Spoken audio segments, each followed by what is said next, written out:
Then first question will be there ki what is coagulation of colloidal solution or precipitation of colloidal solution? The process of settling of colloidal particle is called coagulation or precipitation of salt. This will be the definition. Next question will be there that how many ways are there for coagulation of a colloidal solution. Then a colloidal solution can be coagulated by following 5 ways. Following 5 means following 5 processes: by electrophoresis, by mixing of two opposite salts, by boiling, by persistent dialysis, and by addition of electrolyte.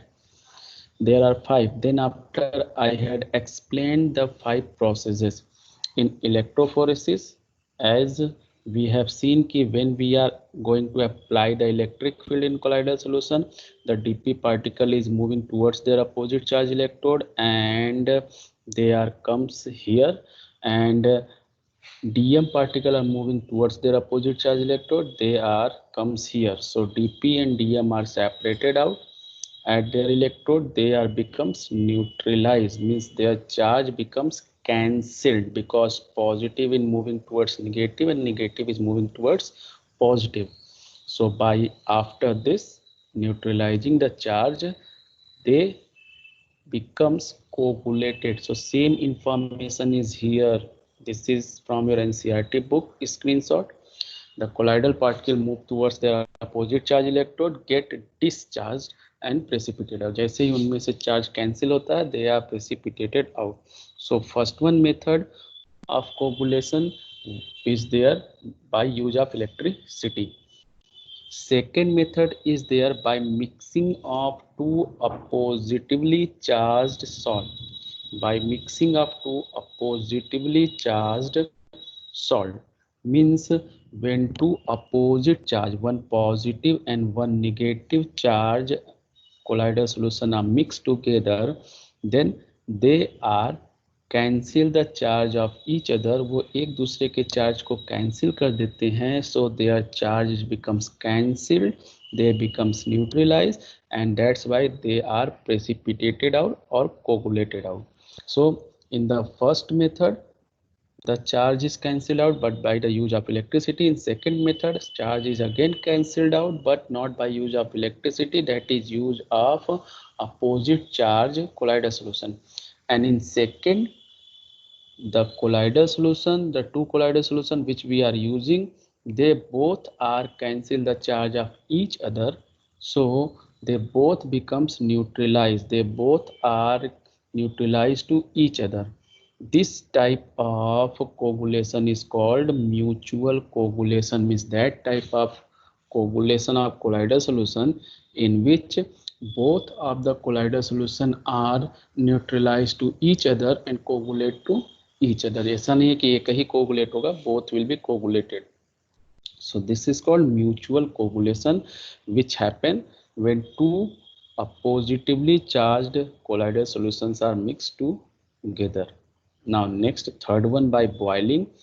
So third one, in this I informed you that the charge on colloidal particle is by the adsorption process. So when for boiling we are increasing the temperature, this adsorbed layer is desorbed. जो adsorbed layer है वो desorbed हो जा रही है, and by removing the charge the particle becomes neutralized and again the colloidal solution becomes coagulated. So in the first three the particle is neutralizes, but in first mean particle is neutralizes by electricity, second mean particle is neutralizes by the two opposite charge CS, and in third case the particle is neutralizes by desorption by heat, and the fourth and fifth by persistent dialysis, that I informed you कि when the dialysis will be happen for a long period of time, when a colloidal solution undergo for dialysis for a long period of time, then the dp and then the dm particle are also start to move out, or the electrolyte also start to move out from the solution. Then what happen, the charge is disturbed and they are coagulated. But this question will not come. Question will come कि what is persistent dialysis. Persistent dialysis होता क्या है और what is prolonged dialysis. Then you will write when the dialysis will be takes place or when the dialysis of a colloidal solution will be takes place for a long period of time, due to which the colloidal solution is coagulated, that is called persistent dialysis. Fifth one, by addition of electrolyte. This one is the most common and the easiest method. When we add excess of any electrolyte in colloidal solution, then the opposite ion, this one is very important. Next two topics that is left, Hardy-Sulzer rule and coagulation value, that both are related to this topic. इससे नहीं है. So when we add excess of an electrolyte means you know that is ionic compound. Electrolyte means ionic compound, that is cation and anion. Cation and anion. ठीक है. So electrolyte, when we are going to add electrolyte, excess of electrolyte in a colloidal solution, then that electrolyte is break into its ion. Now because colloidal solution is charged solution, as you know, so it will have any one charge, either positive charge और negative charge. तो इस पे कोई एक charge होगा, या तो positive होगा या तो निगेटिव होगा. तो कोलॉइडल सॉल्यूशन पे चार्ज होगा. So when we add electrolyte in colloidal solution, that electrolyte will be break into their ion. Now opposite charged ion, जिस चार्ज पे कोलॉइडल सॉल्यूशन का अपोजिट चार्ज होगा, अगर if we have the negative colloidal solution, अगर हमारे पास negative colloidal solution है, then the positive ion will be neutralize it and help to coagulate or responsible to coagulate, not negative. And if negative colloidal solution will be there, then if positive colloidal solution will be there, then negative ion will be responsible for coagulation. Means the whole part of electrolyte is not responsible.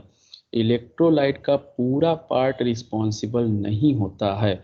Only the opposite charge ion of that electrolyte is responsible for coagulation. It means if colloidal solution will be negative, then cation will be responsible to coagulate, and if colloidal solution will be positive, then only anion will be responsible to coagulate.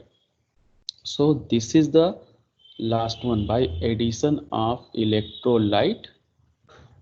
Now next, what two topics are left? That is Hardy-Sulzer rule. Hardy-Sulzer rule is, again I am saying, the last two topic which I am going to discuss, that is related with this, means electrolyte. So Hardy-Sulzer rule, your next heading will be there, Hardy-Sulzer rule, and this question was in previous year UT, Hardy-Sulzer rule. ठीक है, write the Hardy-Sulzer rule. What is Hardy-Sulzer rule? Then you will first say Hardy-Sulzer rule is related with coagulation or precipitation of colloidal solution. पहले तो आप ये बताएंगे कि Hardy-Sulzer rule जो है ये coagulation या precipitation process से related है. Now second, the rule has following two postulates. इस रूल के पास दो पोस्टुलेट है. इस रूल में दो पोस्टुलेट है. First postulate,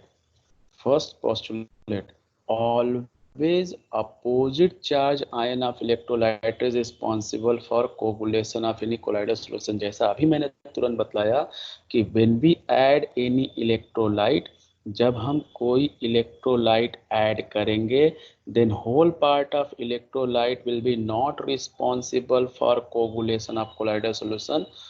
Only opposite charge ion. If colloidal solution is positive, then negative ion will be responsible, and if colloidal solution will be negative, then positive ion will be responsible. तो यही चीज first rule कह रहा है कि always opposite charge ion of electrolyte is responsible for coagulation of any colloidal solution. First. Second rule ये हुआ कि ऑलवेज अपोजिट चार्ज। तो चलो ठीक है कि कोलाइडल सॉल्यूशन पॉजिटिव है तो हमेशा निगेटिव आयन ही रिस्पॉन्सिबल होगा। तो okay, we are agree, but the question is there कि if the same type of ion means negative ion will be there with different charges, कि एक Cl माइनस है, ये भी निगेटिव आयन है। Second is SO4 minus, SO4 2 minus, this is also negative. And third one is PO4 3 minus. So if positive colloidal solution is there, this part is very important. This part can help to make 4-5 questions MCQs. So remember this. If positive colloidal solution is there, then negative ion will be responsible for coagulation. ये तो सही है. So Cl minus will also coagulate, SO4 2 minus will also coagulate, and PO4 3 minus will also coagulate. But the question is there कि all of them can be coagulate with same power or they will have different power, means someone will coagulate faster and someone will coagulate slower, or all will coagulate in same period of time. कि अगर हम Cl add किए या SO4 add किए और PO4 3 minus add किए, तो क्या तीनों से वो सॉल्यूशन सेम टाइम में कोगुलेट होगा कि किसी का कोगुलेशन पावर ज़्यादा है, किसी का कोगुलेशन पावर कम है? तो obviously when we will see कि ions are of different type, so they have different power, तो उनका पावर भी अलग होगा। देखा गया तो Cl कोगुलेट करने के लिए मान लीजिए 1 लीटर कोलाइडल सोल्यूशन है तो Cl का 10 ग्राम डालें, SO4 का 10 ग्राम डालें, PO4 का 10 ग्राम डालें बारी बारी से। देन Cl ने कुछ अलग टाइम लिया, SO4 ने कुछ अलग टाइम लिया, PO4 have taken some different time to coagulate the same amount of solution. Then they had scientists have start to observe कि what is the pattern. Then they have find the coagulation power is depend on the charge of ion. Coagulation power is depend on the charge of ion. Charge of ion means if the ion have one negative charge, then that will have less coagulation power, means that ion is taking more time. If two negative ion, then that is means two charges there, then that is taking less time. And if three charges there, then that is taking again more less time than 2 minus. It means they have got the information that the coagulation power, what I am saying, coagulation power of ion is directly proportional to their charge. Means इस positive colloidal solution को तो सारे coagulate कर सकते हैं negative वाले, चाहे उसके पास Cl माइनस हो, SO4 2 माइनस हो या PO4 3 माइनस हो, all are negative, so all can be coagulate this positive CS. But the question is there कि all of these can be coagulate with same power, with same speed, or speeds will be different. Then they have observed that the speeds are different, means the speed is directly proportional to the total charge, not the type of charge. Type of charge सब पे same type का charge है negative, but the total charge one is having Cl is having one charge, one negative charge, SO4 is having two negative charge, and PO4 is having three negative charge. So this information has comes out, and this is for positive ion and negative ion both, means चाहे वो cation हो चाहे anion हो, the coagulation power is directly proportional to their charge. तो second postulate is this, see second postulate. First postulate is saying कि always opposite charge ion of electrolyte is responsible for coagulation.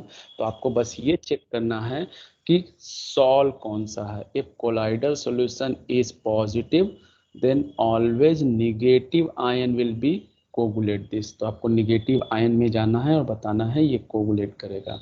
and if colloidal solution is negative then you need to check the positive.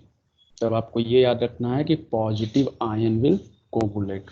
Now next second, the coagulation power of ion. So second is here, it has been observed that the greater the valence of the flocculating ion, flocculating ion मतलब इसी ion को कहा जा रहा है electrolyte के ion को, which is added, the greater is the power to cause precipitation. मतलब जिसकी जितनी ज़्यादा वैलेंसी है या जिसकी जितनी ज़्यादा चार्ज है उसका कोगुलेशन पावर उतना ज़्यादा है. Means after this information you can write कि coagulation power of ion is directly proportional to total charge of ion, total charge of ion और टोटल वैलेंसी ऑफ आयन. जिसके ऊपर जितना ज़्यादा चार्ज और वैलेंसी वो उतना जल्दी कोगुलेट कराएगा, and that will have that much coagulation power.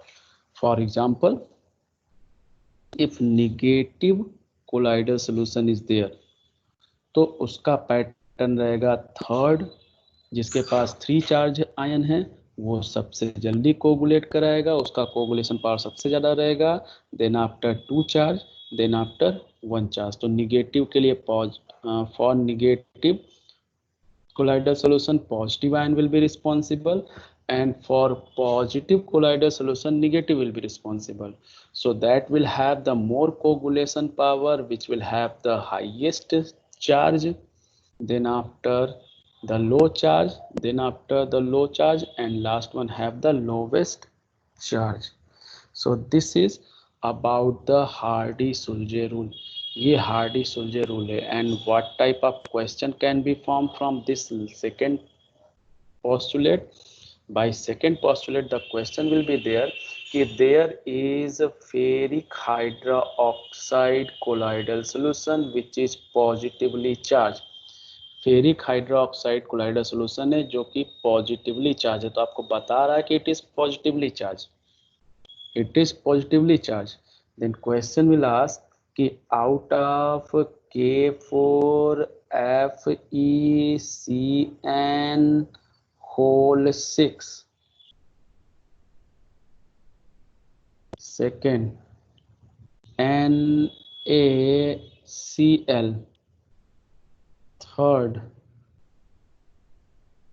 Na2SO4, and fourth that is Na3PO4. these type of 4 option will be there.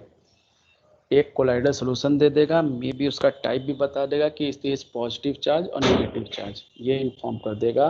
Then the question will ask कि which one of the following can, ठीक है, coagulate faster, coagulate it faster. इनमें से कौन इसको सबसे पहले coagulate करेगा.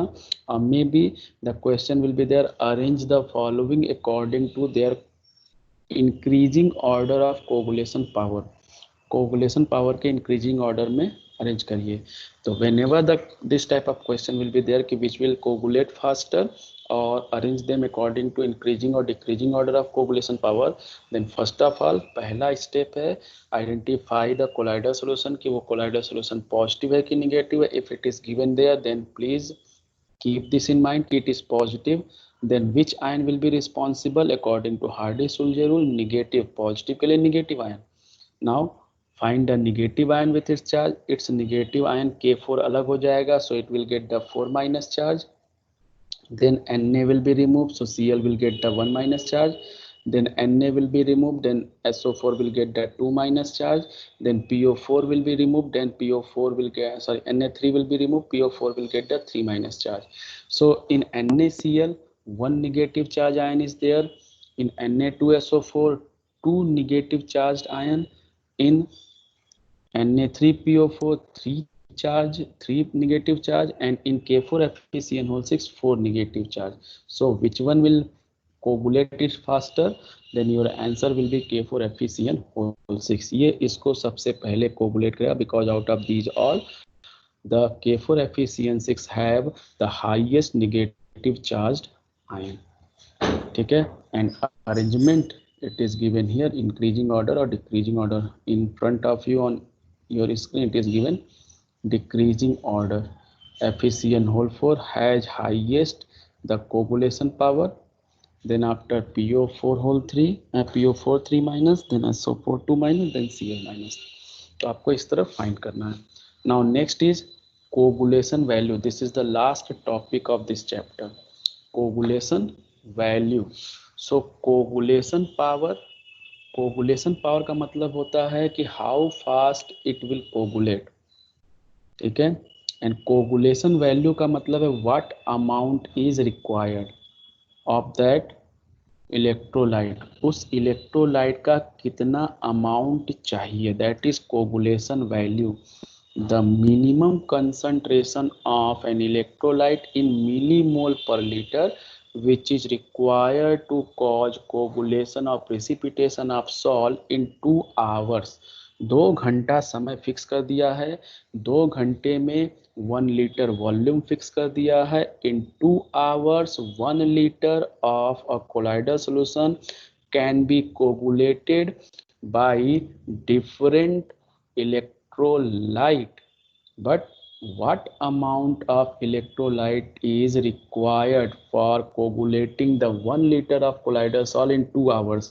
वॉल्यूम फिक्स है, 4 कंटेनर ले लिया, 4 कंटेनर में, ठीक है, 4 कंटेनर ले लिया, 4 कंटेनर में 1 लीटर 1 लीटर 1 लीटर 1 लीटर, सब में 1 litre colloidal solution, same colloidal solution ले लिया, पॉजिटिव मान लीजिए, और एक में FeCN6 डाल दिया, एक में PO4 होल थ्राइज वाला डाल दिया, एक में SO4 2 माइनस वाला डाल दिया, एक में Cl माइनस वाला डाल दिया. एंड क्वेश्चन यहाँ पूछ रहा है कि जितना अमाउंट जिसका यूज होगा 2 घंटे में 1 लीटर को कोगुलेट करने के लिए, that is called there coagulation power. तो चेक किया गया कि all of them required the same amount और not. Then answer is there, obviously that is different amount. तो किसी का अमाउंट ज़्यादा था, किसी का अमाउंट कम था. Then whose amount is high and whose amount is low. तो जिस पे चार्ज कम था उसका कोगुलेशन पावर कम है, तो इसका अमाउंट ज़्यादा चाहिए, और जिस पे चार्ज ज़्यादा था उसका कोगुलेशन पावर ज़्यादा है, then it require less amount. For example, अगर हम डेली लाइफ से आपको बताएं एक सिंपल सा example which is not related here, I am taking something different just for example, कि जैसे एडहेसिवनेस, तो आप फेविक्विक भी जानते हो, और जो ट्यूब वाली ग्लू आती है जिससे आप पेज वगैरह चिपकाते हो वो भी जानते हो. So Fevikwik have higher adhesive power. So उसको थोड़ा सा लगाते हैं और तुरंत चिपक जाता है.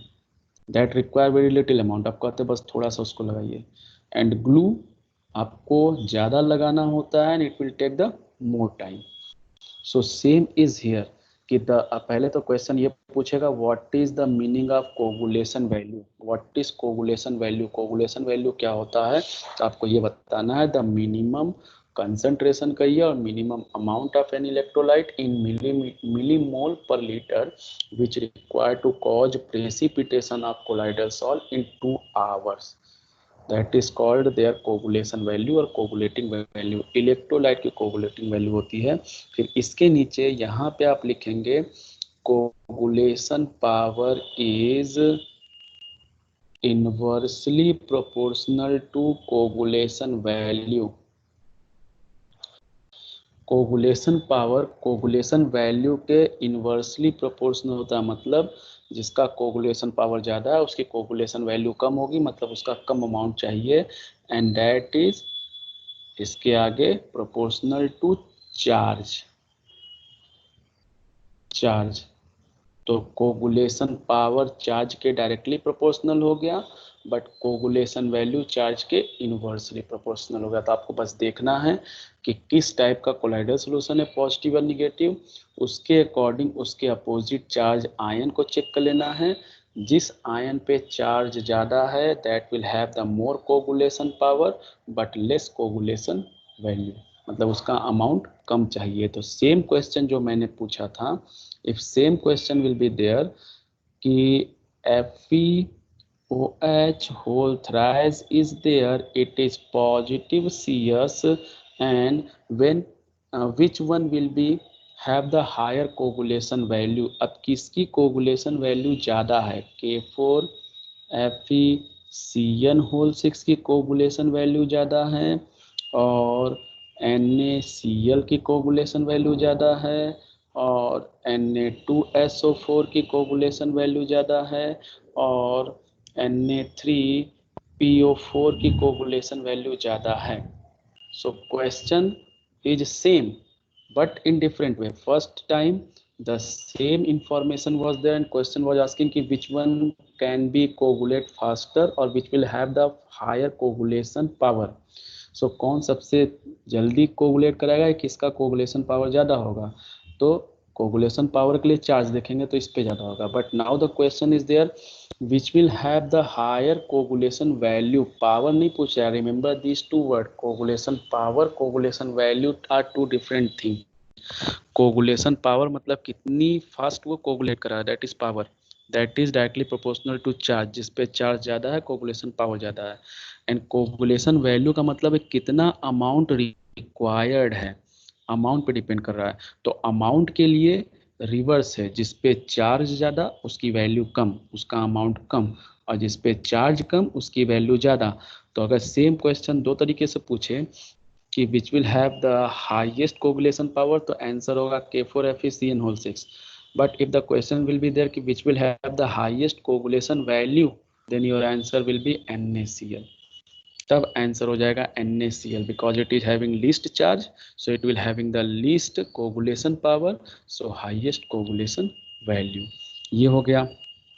And this information that which I have given coagulation value and coagulation power, that is given here कि smaller the quantity needed means higher will be the coagulation power, मतलब जिसकी कम अमाउंट चाहिए उसका coagulation power ज़्यादा है। So remember this, coagulation power is directly inversely proportional to coagulation value and directly proportional to charge।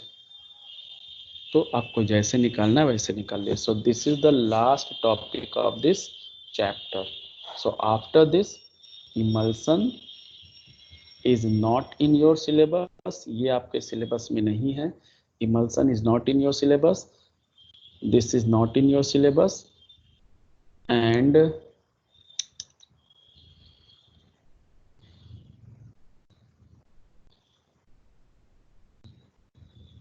wait a minute,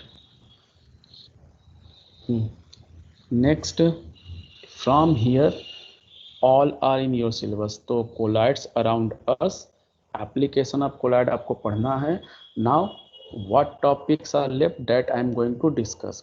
आप ये याद रखिएगा, स्लाइड नंबर 38, 39, 40 ये 3 स्लाइड आपके सिलेबस में इस साल नहीं है, but I am going to discuss this. And after this slide number 41 से सारा कुछ आपके सिलेबस में है। So now I am going to discuss this topic। This is the question which is two question will be formed from here, from this slide। यहाँ पे करा protection of colloid, मतलब कोलॉइड को कोगुलेट होने से कैसे बचाया जा सकता है। This is the main aim of this topic कि how the colloids are protected from coagulation. Colloid को प्रोटेक्शन का मतलब है कि किससे प्रोटेक्ट कर रहे हैं, कोगुलेशन से। तो कोलॉइड को प्रोटेक्ट होने से बचाने के लिए क्या करते हैं ये आपको बताया जा रहा है। तो पहला क्वेश्चन पूछता है, देखिए ये वर्ड दिया हुआ है प्रोटेक्टिव कोलॉइड। सो पहला क्वेश्चन पूछता है कि which colloid is called protective colloid, किस कोलॉइड को प्रोटेक्टिव कोलॉइड कहते हैं, या व्हाट इज प्रोटेक्टिव कोलॉइड, या प्रोटेक्टिव कोलॉइड क्या होता है। Which colloid is called protective colloid और व्हाट इज प्रोटेक्टिव कोलॉइड, और explain the protective colloid, define the protective colloid, write short note on protective colloid, इस तरह से। So remember this, protective colloids are, मतलब किसको कहते हैं, then lyophilic colloids. Remember lyophilic, दो आपको बताया गया था, lyophilic and lyophobic. Then lyophilic colloids are called protective colloid, lyophilic colloids are called protective colloid. Then question is rises, why lyophilic is called protective colloid. देन इसका answer सुनिए, because, यहाँ से, ठीक है, because lyophilic colloid have a unique property of protecting lyophobic colloid, क्योंकि lyophilic colloid के पास एक यूनिक प्रॉपर्टी होती है जिससे ये लायोफोबिक कोलॉइड को प्रोटेक्ट करता है। प्रोटेक्ट करने का सीधा मतलब है कोगुलेशन से बचाना, कोगुलेट होने से बचाना, ठीक है। कैसे, तो ये आगे दिया है, when a lyophilic sol is added to lyophobic sol, जब लायोफिलिक सॉल लायोफोबिक सॉल में ऐड किया जाता है, then lyophilic particles form a layer around the lyophobic particle. Lyophobic particle जो होते हैं जिनके ऊपर चार्ज होता है, जब लायोफिलिक को इसमें ऐड किया जाता है, then that lyophilic particles are surround the lyophobic particle, lyophobic particle को सराउंड कर लेते हैं। So due to which their charge is not neutralizes by any of the means, जो हमने 5 तरीके पढ़े थे, किसी भी तरीके से चार्ज न्यूट्रलाइज नहीं होता है, क्योंकि charge is now surrounded by lyophilic, so it is not coagulate easily. I am not saying कि कभी coagulate नहीं होगा, not coagulate easily, you require extra condition, बहुत ज़्यादा टेम्परेचर प्रेशर, जिससे पहले ये ऊपर की प्रोटेक्टिव सीट कवरिंग जो है लायोफिलिक की ये टूटे, then it will be happen. So 3 questions are there from the last paragraph. की फर्स्ट क्वेश्चन ध्यान सुनिए, what is protective colloid or which colloid is called protective colloid, then your answer will be there, lyophilic colloids are called protective colloid, lyophilic colloids are called protective colloids. Now the question will be there, why lyophilic colloids are called protective colloid, lyophilic colloid को protective colloid कहते क्यों हैं, then answer will be there, because lyophilic colloid have a unique property of protecting lyophobic colloid, lyophilic colloid के पास एक unique property होती है lyophobic colloid को प्रोटेक्ट करने के लिए।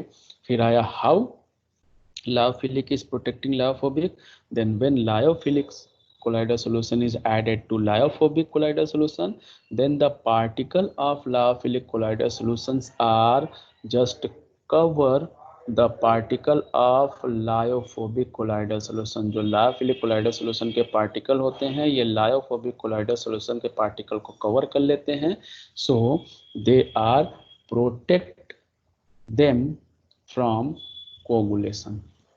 ये हो गया कैसे, हाउ।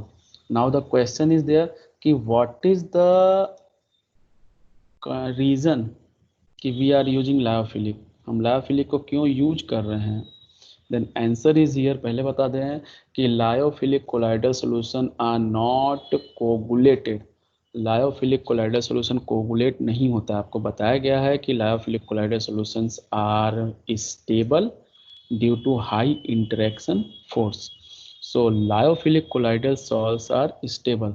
तो क्वेश्चन यहाँ बनता है कि why lyophilic colloidal solutions are more stable, lyophilic colloidal solution more stable क्यों होते हैं देन लायोफिलिक। जो पहली लाइन है ये पहली लाइन ही क्वेश्चन बन जाती है, why lyophilic colloidal solutions are more stable than lyophobic. या क्वेश्चन ऐसे बनता है कि why lyophilic colloidal solutions are not coagulate but lyophobic are coagulate. Lyophilic उतनी इजीली कोगुलेट नहीं होते हैं बट लायोफोबिक कोगुलेट हो जाते हैं। सो आंसर आपकी मर्जी है, ये लाइन लिखिए या इस लाइन की मीनिंग जो दी हुई है वो लिखिए कि because in lyophilic colloidal solution the colloidal particle जो होते हैं उनका नेचर ऐसा होता है कि these colloidal particles are covered by a sheath not charge. ये एक स्पेशल टाइप के शीथ से कवर्ड होते हैं and that sheath having interaction between its and DM. Its sheath और डीएम के बीच में इंटरेक्शन होता है। That interaction force is high due to which they are more stable. यहाँ चार्ज नहीं है कि आप न्यूट्रलाइज कर दें, यहाँ पे एक कवरिंग होती है, एक शीथ होती है। दैट इज रिटन कि colloidal particles are covered by a sheath of liquid in which they are disperse. ये जिस लिक्विड में जाते हैं उसी लिक्विड की एक कवरिंग मतलब इनका नेचर होता है ऐसा लायोफिलिक का कि आपको बताया गया है अट्रैक्शन फोर्स ज़्यादा होता है, इंटरेक्शन फोर्स ज़्यादा होता है। तो इनका नेचर ऐसा होता है कि जैसे ही ये डीएम में ऐड किए जाते हैं they are covered by DM. DM ही आकर के इनको कवर्ड कर लेता है। डीएम की जो लिक्विड है वही आकर के इनको कवर कर लेती है, क्योंकि इनका इंटरेक्शन फोर्स ज़्यादा है तो आकर के कवर कर लेती है। No ion is there so they will be not neutralize or not remove easily from DM and that's why they are more stable। तो आपको ये समझाना था, लेकिन लिखना तो बस आपको इतना ही है कि lyophilic salts are more stable than lyophobic because the colloidal particles are because in lyophilic colloidal solution colloidal particles are covered by sheath of liquid in which they are dispersed। जिस लिक्विड में उनको disperse किया था उसी liquid की एक covering इनको cover कर लेती है। So this is the protection of lyophobic. Now next emulsion. तो इमल्सन को आपको टाइप्स ऑफ कोलाइडल सॉल्यूशन बता दिया गया फिजिकल स्टेट पे कि emulsion when dp and dm both are liquid then that colloidal solution is called emulsion। जब किसी कोलाइडल सॉल्यूशन में dispersed phase and dispersion, is there any question? When dp and dm both are liquid then that colloidal solution is called emulsion। Now how many types of emulsions are there? Emulsion कितने type का होता है? Then emulsion is of two type, one is OW type, second is WO type। एक OW type का होता है, OW type means oil in water, and दूसरा WO type का होता है means water in oil. What it means? OW type means oil in water, means oil will be dp and water will be dm। See both are liquid, but यहाँ specific नाम बता रहा है कि जब ऑयल dp का work करेगा और वाटर dm का, then it is called OW type, and when water is dp and oil is dm then that is called WO type। If you will see the diagram then it will be clear। The blue color is water and the yellow color is oil। Then first one, water is act as medium and the oil droplets are act as dp, so it is oil in water means OW type। And second, the yellow color, that means oil is acting as dm and the water droplet, that is blue color, is acting as dp। So this time water in oil, so it is WO type। ये हो गया हमारा। Next अगर ये पूछता है कि what is OW type and what is WO type, तो आप कहेंगे सिंपल सा कि that emulsion in which oil is act as dp and water is act as dm, that is called OW type। and that emulsion in which water is act as dp and oil is act as dm, that is called WO type। Next one is emulsifying agent. तो जब emulsion बनाते हैं तो जो दो liquid होते हैं, these two liquids are immiscible. यहाँ पे आप देख सकते हैं immiscible. So most of the emulsion, जैसे आपको बताया गया ऑयल इन वाटर, तो ऑयल वाटर में मिक्स नहीं होगा और वाटर ऑयल में मिक्स नहीं होगा, both are immiscible. So for mixing both immiscible liquid, इन दोनों इमिसिबल लिक्विड को मिक्स करने के लिए we require a third substance, हमको एक तीसरा कंपोनेंट चाहिए होता है which help to mix together, ठीक है। That third substance is called emulsifying agent. देखिए ये है emulsion of oil in water are unstable, मतलब वो मिक्स नहीं होता है। After some time they separated into two layer, दो कुछ समय के बाद ये सेपरेट हो जाते हैं। For stabilizing of an emulsion, emulsion को स्टेबलाइज करने के लिए a third component is required, एक तीसरा कंपोनेंट चाहिए होता है। That third component is called emulsifying agent. जैसे मैंने, अगर आपको याद हो तो आई हैड इन्फॉर्म्ड यू कि ऑयल को वाटर में डालिए तो वो मिक्स नहीं होगा, लेकिन ऑयल को वाटर में डालने के बाद थोड़ा सा सोप सॉल्यूशन डाल दीजिए और फिर सेक करिए तो दैट विल बी मिक्स। तो soap solution is emulsifying agent, ठीक है। नाउ सी एग्जाम्पल, अब आपका आया कि इमल्सिफाइंग एजेंट का एग्जाम्पल क्या है और इमल्सिफाइंग एजेंट कैसे दोनों को मिक्स करता है, ऐसा क्या कर देता है कि दोनों मिक्स हो जाते हैं। तो वो यहाँ लिखा है कि emulsifying agent form a interfacial film, मतलब कि ये दोनों एक दूसरे में मिसिबल नहीं थे, लेकिन जो हम इमल्सिफाइंग एजेंट डालते हैं ये दोनों के ऊपर कवरिंग करता है और कवरिंग से दोनों एक दूसरे से अट्रैक्ट होते हैं। So interfacial film.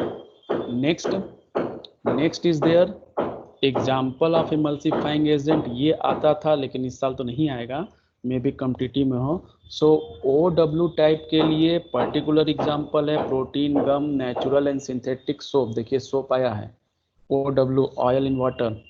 And WO type पूछेगा तो heavy metal salt of fatty acid, long chain of alcohol and lamp black, these are the, ठीक है, WO टाइप। WO टाइप बनाने के लिए जो इमल्सिफाइंग एजेंट चाहिए वो ये है, और OW टाइप बनाने के लिए जो इमल्सिफाइंग एजेंट चाहिए वो ये है, ठीक है। So this is the last one.